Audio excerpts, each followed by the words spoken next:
¿Cómo están? Otro domingo acá en Stream. Bueno, hoy estamos con invitada especial, que nosotras nos conocemos hace unos meses. Estamos con Sol Trabani. Ella es licenciada en nutrición, antropometrista ISAC nivel 3 y se especializa en nutrición deportiva.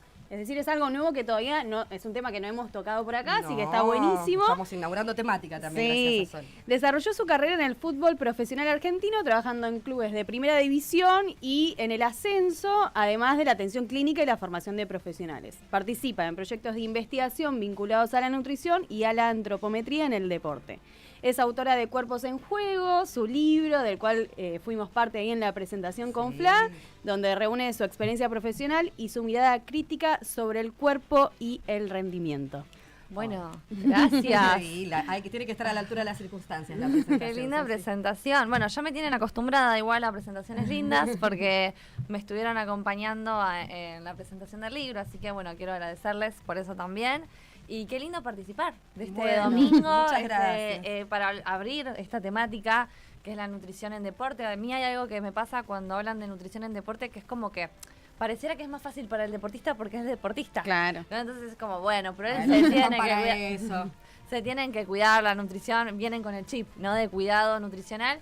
Y no es tan así y a veces hay prácticas que nos alejan un poco del cuidado, que es un poco lo que cuestiona el libro, ¿no? Hasta qué punto en nombre del rendimiento la nutrición pasa a ser una herramienta de cuidado o a veces hasta puede ser una herramienta de control, ¿no? Entonces, bueno, qué lindo. Eso impulsó, digamos, porque a mí como alguien que reflexiona acerca de estas cuestiones me interesa preguntarte por qué surgió la necesidad de Cuerpos en Juego, ¿no? ¿Qué necesitabas ahí dejar dicho?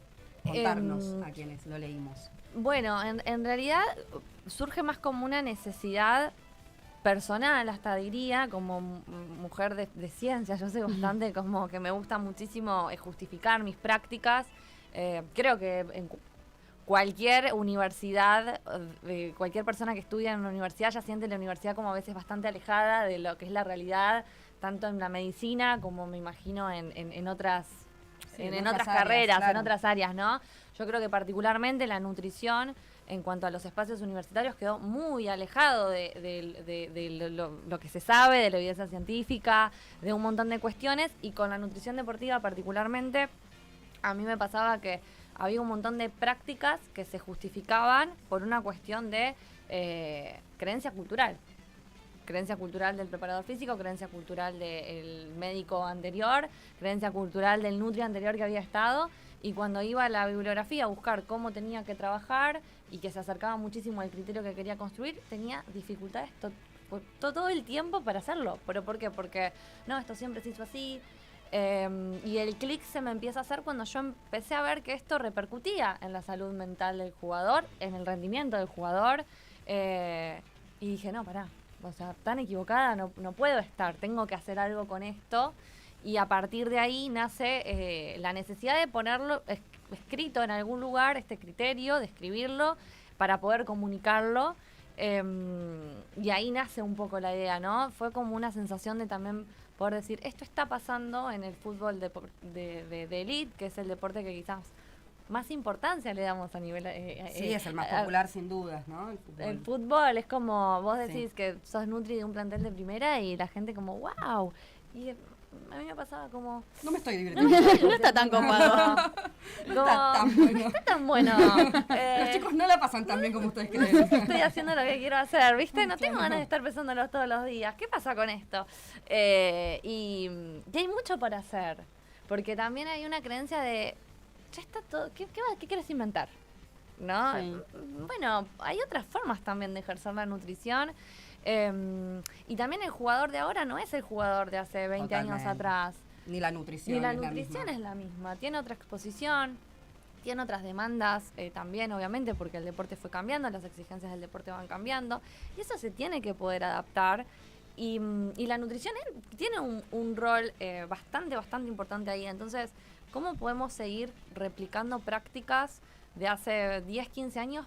Porque las dice quizás un preparador físico o un DT desde su conocimiento. Está bien, nadie juzga, ¿eh? Yo nunca apunto contra nadie, pero digo, nos está faltando como nosotros poder ser sujetos de criterio ahí para poder trabajar. ¿Qué pasa con Sí. esa área, no? Si tenés un profesional de la salud que está formado para acompañarte en el cuidado de los jugadores, quizás es una buena idea aprovechar esa herramienta y habilitar esa voz para que participe de las conversaciones que importan, porque un poco lo que das cuenta en tu libro es, digamos, y aparte pienso en esto también, ¿no? Que hay algo que tradicionalmente se haga de una determinada manera, no significa que no haya que actualizarlo y cuestionarlo, y particularmente me parece que la voz de una feminidad, de una mujer, de una profesional, de una licenciada en nutrición, que no es lo mismo que otro tipo de prácticas, otro tipo de profesiones, quiero decir, tenga un espacio ahí, se abre un espacio ahí, siento que es más tomar la voz que te la den ese ejercicio, y sobre todo si venís con una mirada innovadora que intenta,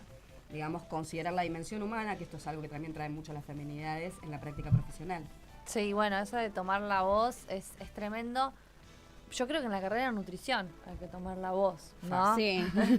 Acá pueden dar cuenta ustedes de sus experiencias. Hasta cómo consume la persona, cualquiera toma cualquier consejo de cualquiera cuando se habla del área de nutrición, ¿no? Y bueno, obviamente que en fútbol o en el deporte de élite no está ajeno a esas prácticas. Yo siempre hablo de la cultura dietante, que la menciono en el libro, y la menciono como todo lo que a nosotros nos pasa en la diaria, como nutricionistas queriendo abordar y queriendo dar herramientas y acompañar, que muchas veces estamos mucho tiempo desmintiendo, ¿no? Ay, claro, parte de la labor es esa, ¿no? Sí, derribando mitos. Derribando Hoy, mitos. 15 minutos para derribar mitos. Y con las el redes resto- sociales eso se expandió muchísimo, es Con un la- constante. Por favor. Tengo un recuerdo de una conversación que tuve con un DT, al cual quiero mucho, que le dije, ¿no? O sea, todos la tienen clarísima, menos yo. Yo Es cada increíble. vez tengo más dudas de lo que estoy haciendo, y todos la tienen clarísima, menos yo. Y me acuerdo que se ríe porque dijo, bueno, a mí me pasa lo mismo, ¿no? Todos saben qué cambios tengo que hacer. Son todos directores Son todos técnicos de directores golpe, eso lo vi técnicos. mucho en el Mundial. Todos sabían. Todos sabemos. Desde el sillón de casa, ¿qué hacer? ¿Qué hacer?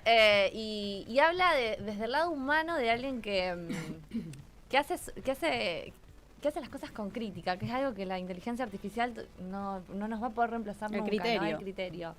Y yo realmente fue un libro que pensé a partir de un criterio, y creo que todo surge y todo empieza cuando hay una cultura realmente muy dietante. Argentina tiene una cultura totalmente carbofóbica, gordofóbica, y eso es imposible que no se traslade al deporte, porque antes de ser jugadores, antes de ser preparadores físicos, antes de ser nutricionistas, tenemos nuestras creencias sobre lo que está bien y lo que está mal, y un poco lo que uno trata de hacer como profesional de la salud es hacer algo objetivo y no subjetivo.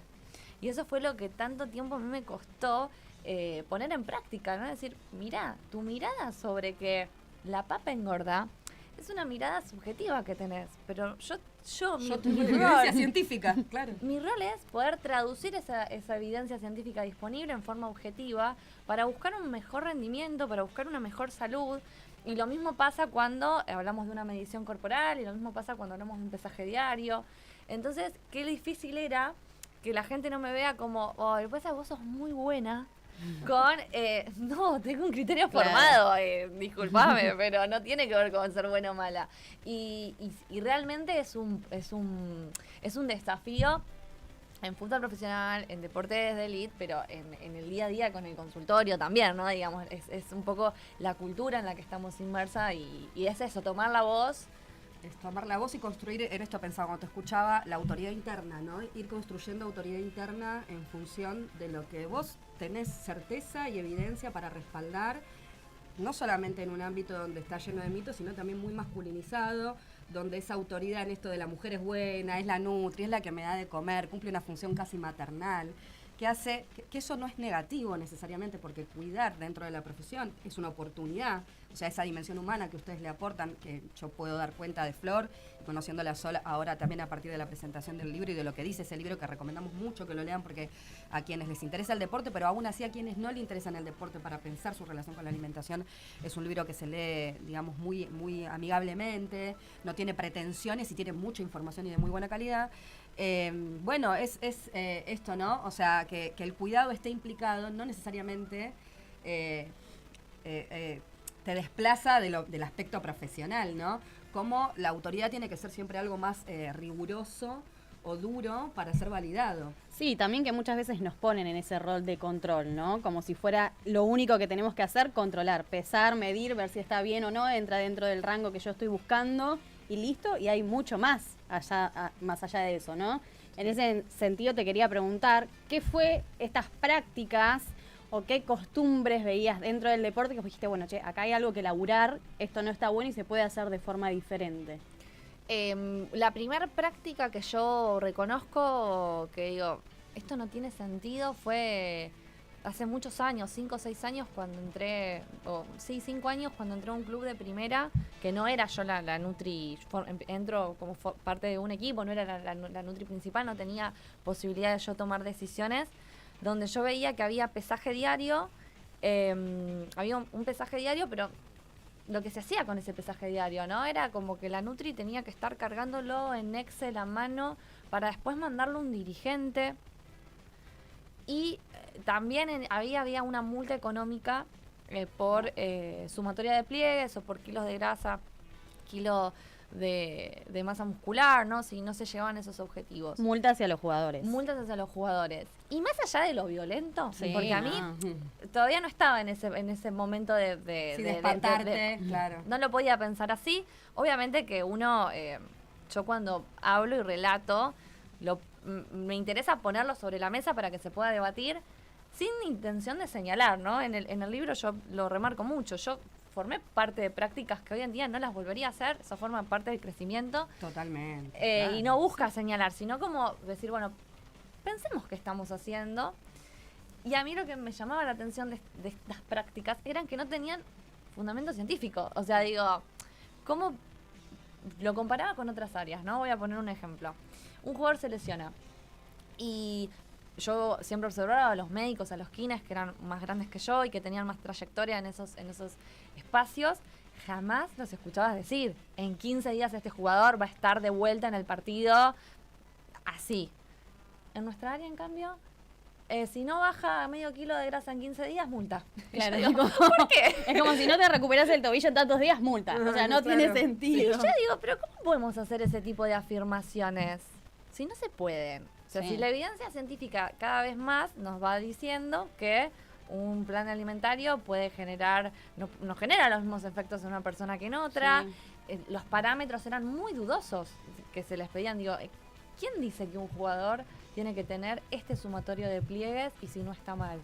Cuando yo iba a la bibliografía de referencia y las composiciones corporales de referencia, que eran referencias, estaban divididas por categorías, estaban divididas por edades. Yo digo, que le vamos a exigir lo mismo a uno de 30 que uno de 25. O las diferentes posiciones, me imagino. Las diferentes posiciones. Y aparte, hay un error metodológico también en la medición que hay que contemplarlo. O sea, yo no puedo totalmente decir, bueno, este jugador realmente aumentó medio kilo de grasa porque lo medí yo. Hay un error técnico en la medición. O sea, eso no justifica que yo le pueda cobrar una multa económica. Es totalmente querer llevar una herramienta a algo que no está midiendo, ¿no? Porque yo digo, hay que entender las herramientas que tenemos y nuestra herramienta, la antropometría, tiene una limitación metodológica. El tema es cuando vos querés usar esa herramienta, que en vez de sumarla como algo para mejorar en tu trabajo, para poder ver hacia dónde tomás decisiones, cómo haces el seguimiento de un jugador, cómo asociás esos datos a otros datos, ¿no? Un GPS, otras cuestiones de rendimiento, vos lo empezás a utilizar como un mecanismo de control. Entonces ahí no tiene sentido. ¿Por qué? Porque esa herramienta no está hecha para medir cada 15 días. Claro. Esa herramienta no está hecha para realmente tener gramos de diferencia entre 300 gramos y 400 gramos. Sí. No tiene ese grado de exactitud. Tiene su error. ¿Significa que no sirve para nada esa herramienta? No, sirve un montón, bien usada.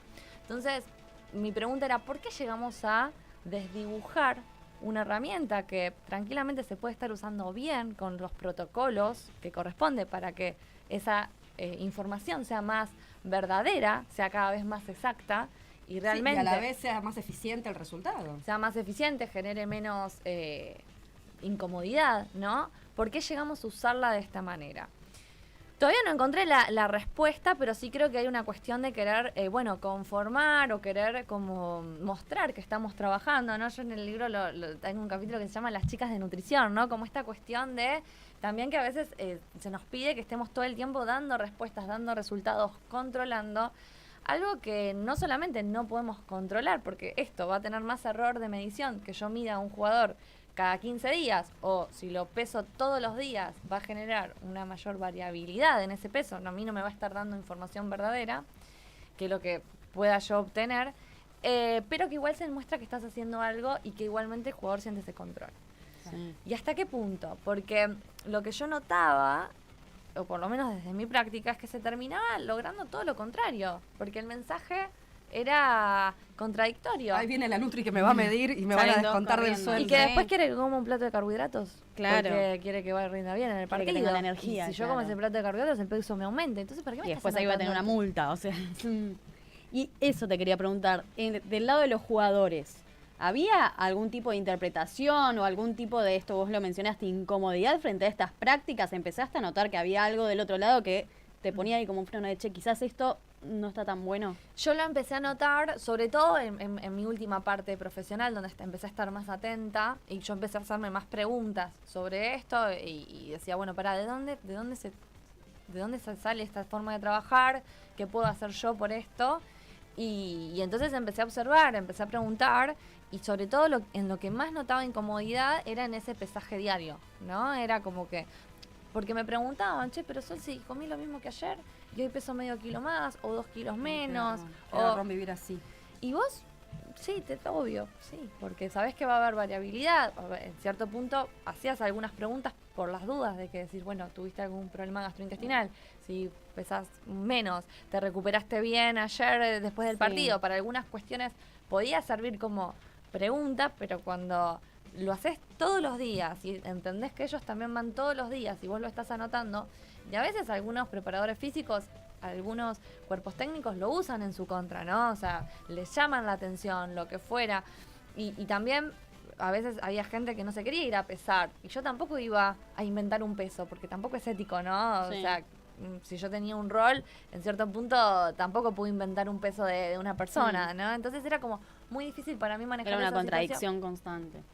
Por algo que yo no necesitaba. O sea, no es que lo usaba. Que no es que con ese algo. Dato vos podías accionar. Contribuir a su rendimiento. ¿Se utiliza el pesaje? Sí, obvio, en ciertos momentos cuando yo estoy buscando algo, ¿no?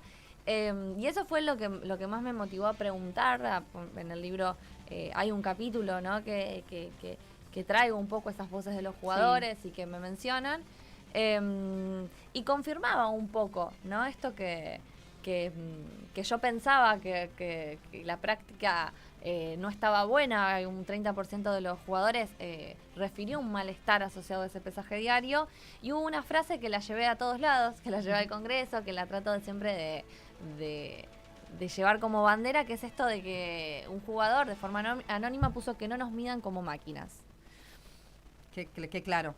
Qué síntesis, ¿no? Estamos en ese tiempo histórico también, ¿no? Donde todo el discurso nutricional, inclusive a través de redes sociales, no todo, por supuesto, pero en su mayoría predomina evidentemente el cuerpo eficiente, la cosa eficiente relacionada al cuerpo, que en un deporte de élite seguramente es esperable que haya una cuestión de eficiencia y de medición, pero el disciplinamiento va por otra vía. Y también en esto que hablábamos antes de entrar, de lo que nos contabas y dabas cuenta de que mucho, inclusive lo dijiste al aire, de derribar mitos, ¿no? O sea, la laburo de la nutricionista, vos también puedes dar cuenta de eso, Flores, de las cosas que se construyen alrededor de la alimentación. Como todos comemos, creemos que todos sabemos, entonces opinamos. Hay también una idea de lo que come un jugador. Y nosotros te trajimos unos videitos para disparar. Vamos con el de Haaland. Son unos segunditos que vamos a pasar para que nos cuentes a ver qué pensás acerca de lo que dice este muchacho. Nutrition is simple. Coffee is a superfood in my eyes. Depends on the quality. When you drink it, you need a little bit of this in milk. Superfood as well. I think it's good for us. It's good for our stomach. It's good for our skin. It's good for our bones and muscles. That's why I drink it. I have some eggs. And I think I just got delivered bread now. Sourdough. I've been living alone since I was 16. So listo, gracias. Ahí va. ¿Cómo ves esto, no? Porque, digo, inclusive hay muchas personas que no son deportistas, implementan prácticas alimentarias como si fueran deportistas de élite y se la pasan controlando el cuerpo. Y digo, cuando yo me encontré con este video dije, entonces yo tenía razón. Re importa el origen del producto, re importa comer diverso. ¿Qué tenés para decirnos acerca de esto, Sol? Me parece tan hermoso como él va diciendo para lo que le aporta, ¿no? Sí, es como sí, esta información, me parece súper... El rol de la educación ahí también. El rol de la educación y qué importante cuando un jugador de estas categorías, ¿no? O sea, que está compitiendo a nivel mundial, se está alimentando, ¿no? Eso. O sea, lo primero que está haciendo es, fíjense que hay un pan, No hay un nada huevo, raro, no hay un nada café, raro. una Sí. leche. No hay un batido loco que me va a dar Sí. energía. No se está tomando una cápsula de nada primero, no importa si después las hace o no, ¿no? Pero el mensaje y lo que está transmitiendo es que arranca su día con un desayuno nutritivo, con proteína, con carbohidrato. Y eso, que está de forma tan simple, muchas veces es cuestionado. Parece que no, Sí. pero es cuestionado. Yo he tenido preparadores físicos que les incomodaba tener un pan o que les incomodaba, no sé, en Argentina tenemos el queso y dulce como Sí. un postre. El postre vigilante, El aguante. postre vigilante que quizás en un prepartido uno tiene distintas herramientas para todos los jugadores, Sí. ¿no? Porque no todos los jugadores tienen la misma digestibilidad, no todos Sí. los jugadores... La misma adaptación a los mismos La alimentos. misma adaptación, hay jugadores que también previo a un partido se ponen un poco más nerviosos, no quieren almorzar tanto y acceder a ese tipo de postre les sirve, ¿no? Y era un problema por su creencia, ¿no? Digo, qué complicado cuando vos tenés acceso a trabajar con personas y no podés separar tus creencias de lo que es la ciencia y de lo que es la objetividad. Eso me parece tan peligroso, estamos tan atravesados todo el tiempo, lo vemos, y lo que veo de ese desayuno es, bueno, un desayuno completamente normal, que lo puede hacer un jugador, que lo puede Sí, que lo hacer, puedes hacer vos, yo en lo- casa. Ese que hago yo, dependiendo- no sé por qué no corro como Haaland. realmente. Pues me lo Dependiendo merezco, de las yo cantidades merezco. que cada uno necesite, lo puede hacer tranquilamente, ¿no? Y habrá algún jugador que quizás preferirá no desayunar en ese momento y hacer algo más tarde porque quizás le cae mal. Y eso también está bien, ¿no? De eso se trata la individualización. Sí, ahí para mí está la importancia de entender que no es que hay una nutrición. Hay diferentes me modos encanta. de ejercer la nutrición y de llevar la nutrición adelante. Depende de las necesidades, el contexto y el gasto de energía que tiene cada uno, ¿no? Pero a veces se unifican los discursos y es como, todos tenemos que hacer ayuno o todos tenemos que desayunar huevo o todos tenemos... Bueno, no, depende de lo que te guste, depende de tu adaptación, depende del laburo que vos haces a lo largo del día. Y eso es súper clave, como vos lo decís, hay algunos jugadores que van a estar mejor adaptados y van a poder hacer este desayuno o un almuerzo diferente y hay jugadores que no. Por eso es la importancia de personalizar, ¿no? De entender que son humanos, personas y no máquinas que van a responder todos igual. Y de poder negociar, ¿no? Yo me acuerdo de todo el tiempo intentar esa negociación con el jugador, tanto en los clubes como con el consultorio privado, ¿no? O sea, digamos, de que darles información para que ellos sepan cuándo también, ¿no? Sí. Porque obviamente que a veces cuando estás en momentos de tanta exigencia y quizás tenés que ajustar algunas cosas, pero también es, bueno, yo tengo recuerdos de cuando jugábamos quizás 2 partidos en la semana, de decir, bueno, esta semana traten de realmente no tomar alcohol, porque jugás un jueves y vas a volver a jugar un domingo. Esta semana quizás No te conviene. no te conviene, Sí. porque vas a repercutir en esto, en esto, en esto. O capaz que estás en una recuperación de una lesión. Acá intenta hacer ese esfuerzo si es como el momento social o lo que más, dependiendo de la edad también, el Uy, momento. ahí va. Uno Eso como quería, que sí. negocia todo el tiempo esto. Y es tan importante que se pueda hablar, porque si no lo que pasa tanto con un jugador como con una persona es que no lo hablan. ¿Por qué? Porque ya saben que no y mejor lo hago a escondidas Sí, y por- terminás alejándote. Por esta cultura dietante que vos decías, tenemos unos segunditos también de Cristiano Ronaldo, que él es uno de los... acá yo voy a hacer un pequeño disclaimer. Son referencias del fútbol, no son referencias de seres humanos para mí, los jugadores que estamos trayendo, porque siempre meterse con un futbolista es meterse en un lío. Acá estamos usando referencias en pos de lo que es estrictamente lo profesional. Y Cristiano siempre sale mucho a hablar en relación a sus hábitos y demás, así que vamos con Cristiano. Dieta. Porque la palabra dieta, para mí, la palabra dieta viene del latín, quiere decir rutina. Y para mí es tener buenas rutinas. Vale. Yo tengo buenas rutinas, ¿sabes? Hoy nos apetece tomar una hamburguesa con patatas fritas, no pasa nada, pero yo sé que no voy a A hacer lo mejor eso. tenemos pizza, he dicho yo. A lo mejor, ¿ves? Pero no pasa nada. Es la rutina, Vale. ¿sabes? Es decir, que yo ahora con mi edad, si quiero seguir jugando fútbol, yo implementé una teoría que es, cuando eres joven, tú puedes hacer 50-50%. Que es, tienes energía, puedes hacer tonterías y 50% comer, entrenar bien, pero comer 50% tonterías. Va pasando la edad, esa margen va diluyendo. Pero te cuesta comer, te cuesta saltarte la dieta. Cuando hablo de saltarte la dieta es No. comer pizzas, comer dulce. No me cuesta, ¿sabes por qué? Porque yo hago las cosas bien. Ya, hombre, la gente hace Es que las hay un cosas factor, bien, hay un factor pero- psicológico que te ayuda también a decir, déjame estar libre un poco, déjame estar tranquilo de comer algo Llévatelo, que me gusta. Licha, ahí ¿Qué está. estás hablando? Cristiano, Háblame. ¿no? A mí me re gustó esto porque habla desde un lugar muy aterrizado, ¿no? Arraigado. La vida es así, se te cruza una hamburguesa de golpe. ¿Qué le vas a decir? Que no, bueno, sos consciente, qué sé yo, equilibrás. Tal cual. Pero fíjate cómo también todo el tiempo tenemos que aclarar que dieta no es algo negativo. Sí, Claro. sí. Tiene razón, o sea, dieta, yo en el libro traigo mucho Sí. el término de dieta, porque en realidad dieta es una rutina alimentaria, ¿no? O sea, son los alimentos que vos incluís en tu día, pero lo tenemos asociado a nivel mundial, ¿no? A algo de restricción. Al déficit calórico. Porque Dieta siempre igual se al le déficit. pega las categorías que nos roban los discursos radicalizados. ¿no? Da igual, porque Yo la estoy dieta... con eso últimamente que estoy cansada ya. Porque la dieta es una palabra muy útil, Pues, no tiene nada de malo. La total. dieta tiene que ver con una rutina de alimentos y demás, cómo está compuesta tu dieta, cómo está compuesta tu plan de comida, si uno quiere decirlo o no. ¿Y qué pasa? Lo asociamos a restricción. Y si hay restricción, hay control, porque yo para poder restringir tengo que poder controlar. Y si hay control, no me puedo salir. Y si no me puedo salir, eso que yo estoy haciendo está mal y algo de disfrute se termina generando en un momento culposo. Y si encima yo, después de eso, voy y me pesan y se lo van a comunicar a alguien, y eso me puede llegar a sacar la titularidad de un partido, fíjense. Yo voy a cómo- querer compensar claramente para volver a entrar. Exactamente. Y eso, si vos no lo tenés tan claro como lo tiene claramente ¿no? El Cristiano, ¿no? Sí. Porque él construyó un hábito, por lo que puede relatar, ¿no? Porque se entiende, un hábito saludable con su comida. Sabe que a veces puede comer algo y después volver y que no va a pasar nada, que no le va a repercutir en su rendimiento, pero que tiene que tener una rutina de alimentos Ordenada, relativamente ordenada. porque vive de eso, porque le gusta, porque para entrenar, bueno, tiene toda la información que necesita. Bueno, nos vamos a una pausa y nos volvemos a ver en unos minutitos. Seguimos con esta conversación de Mundo Alimento tan interesante. Nos vamos. ¿Necesitas nutrir tus sentidos?